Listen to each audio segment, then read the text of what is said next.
Guys, welcome back to the channel. We have a new topic today, something that I've been thinking for a long time. And thank you again for the views and likes and subscribes. This latest topic that I'm just gonna brief you about is about the India-China topic. Um, it's a little bit about politics, but I hope you're just gonna stick to the facts, not an opinion. And if we do state an opinion, we're just gonna show you whose opinion is it, where we picked it up from. I know talking about politics is like walking on eggshells, but it is an interesting topic, so I don't want to miss out on that. I'm interested in it. We'll try to keep it as civil as possible. No extreme opinions or provocative statements. So yeah, let's just look at the facts. According to the Times of India, there is a post from Washington, USA. I don't know why Times of India is reporting from Washington, USA. Anyway, China's transgression attempt near the southern bank of Pangong Lake, which was thwarted by the Indian Army, was a deliberate move to provoke India, according to an American intelligence assessment. Beijing is infuriated with its local commander withdrawing forces when a physical conflict appeared imminent, added the assessment report.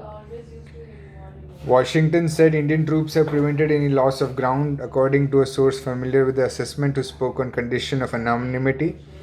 The Pangong so means the lake in I'm assuming Mandarin because they don't consider any other language, although that might be a little presumptive. The Pangong Tso region, situated high in the Himalayas, is considered to be within India's territorial control, according to the US News and World Report. The US believes that the Indian forces were better prepared to face the Chinese provocation following the violent standoff in June in the Galwan Valley, in which 20 Indian soldiers and an undisclosed number of Chinese troops had lost their lives. The assessment did not conclude whether the Chinese forces were the first to act in a provocative manner in this case. However, the US has chosen to side with India due to China's past provocative behavior. American intelligence officials and local analysts have questioned the timing of the latest standoff, even as China seeks to project that it wants to ease tensions. How can they ease tensions and cause trouble at the same time?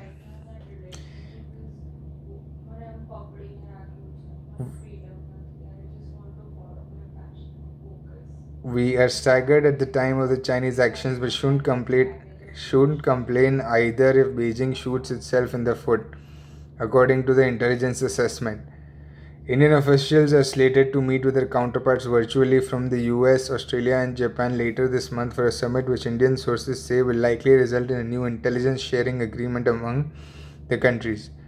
The result of the 2 plus 2 ministerial dialogue and its basic exchange and cooperation agreement will not only equip the Indian armed forces with the vital intelligence it needs to better understand Chinese military positions and movements, but it will serve as an important step in formalizing a partnership with New Delhi that Washington would like to see grow even stronger at China's expense.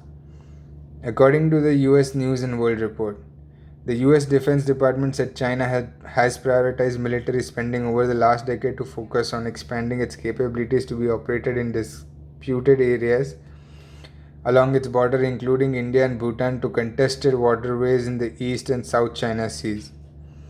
China's leaders use tactics short of armed conflict to pursue China's objectives. China calibrates its coercive activities to fall below the threshold of provoking armed conflict with the US, its allies and partners, or others in the Indo Pacific region.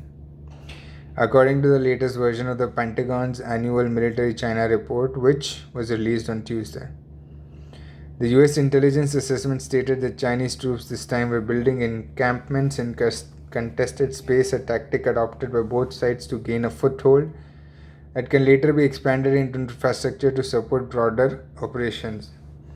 Chinese President Xi Jinping would have known about the latest clashes in advance due to the nature of the Chinese military's decision making. Xi may have created a cycle of provocations and does not know how to extract the Chinese army without appearing to show weak, according to the US intelligence officials. Analysts at the time believed Chinese troops did not anticipate the mood of the Indian people following the Galwan Valley clash. The Indian government subsequently took action which included banning several Chinese mobile applications. Talks have been held between the two sides, but the outcome has not yet come out. Recently, Chinese Foreign Minister Wang Yi embarked on a five-nation visit in Europe to ease tensions, particularly the growing skepticism of using Chinese telecom major Huawei to help build 5G networks. The timing is puzzling given the upcoming US-India talks and what appeared to be some recent, if not particularly successful, efforts to reduce tensions along the border.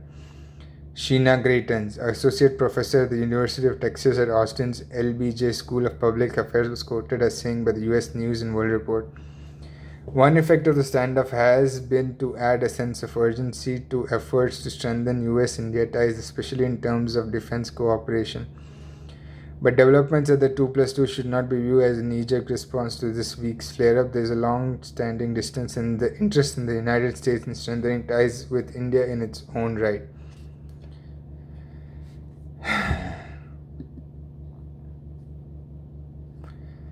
There's another article by Al Jazeera which talks about Indian Special Forces member killed in China border skirmish. And let's talk a little bit about, there's a really popular application in India called PUBG Mobile. A widely popular online multiplayer shooting game is among 118 Chinese apps blocked by the government on Wednesday amid tension over fresh Chinese provocation in Ladakh. The move is in the interest of India's sovereignty and integrity, defense and security, the government said in a statement. Tencent's PUBG Mobile ranks among the world's top 5 smartphone games with over 734 million downloads. There are close to 50 million active PUBG players in India according to reports, and the game clocks in some 13 million daily users. According to the ID Ministry, the apps are engaged in activities which are prejudicial to sovereignty and integrity of India, defense of India, security of state and public order. The decision is a targeted move to ensure safety, security and sovereignty of Indian cyberspace, the statement said, adding that the move would safeguard the interests of crores of Indian mobile and internet users. In the measure of PUBG's huge popularity in India, the Prime Minister Modi, during an event on exam, has remarked to a mother complaining about her teen, "Ye PUBG wala hai kya? Is he a PUBG player?" In June, the government banned 59 mobile apps including TikTok, UC Browser and WeChat, also citing security reasons. Explaining its latest move, the ministry said it had received many complaints about the misuse of some mobile apps on Android and iOS platforms for stealing and transmitting user data to servers outside India. The compilation of these data, its mining and profiling by elements hostile to national security and defense of India, which ultimately impinges upon the sovereignty and integrity of India, is a matter of very deep and immediate concern which requires emergency measures. The Home Ministry's Cybercrime Center has also recommended blocking these malicious apps. The statement referred to bipartisan concerns flagged in parliamentary and outside in a strong chorus to take strict action against apps that harm India's sovereignty as well as privacy of our citizens. Thank you so much. Have a great rest of the day.